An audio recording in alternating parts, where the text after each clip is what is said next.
சிவகங்கை மாவட்டம் காரையூர் இலங்கை தமிழர் குடியிருப்பு பகுதியைச் சேர்ந்தவர் கூலி தொழிலாளி மோகன்ராஜ்.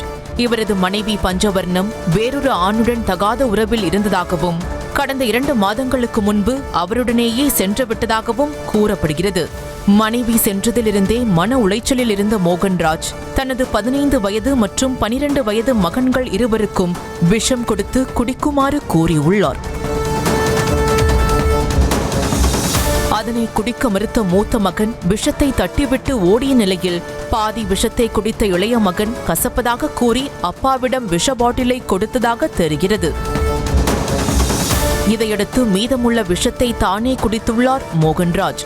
இந்நிலையில் விஷம் குடித்திருந்த இளைய மகன் ஓடி சென்று முகாம் பகுதி மக்களிடம் தானும் தனது தந்தையும் விஷம் குடித்த விபரத்தை அழுதபடியே கூறியுள்ளான்.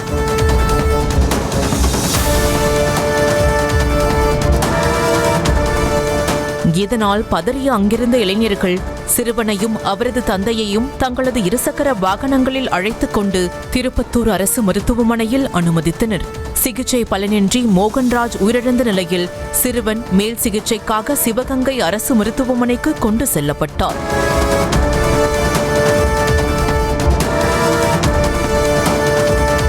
தாயும் வேறொருவருடன் சென்ற நிலையில் தற்போது தந்தையும் உயிரிழந்ததால் சிறுவர்கள் இருவரும் நிர்கதியாக நிற்கும் நிலைக்கு தள்ளப்பட்டுள்ளனர்.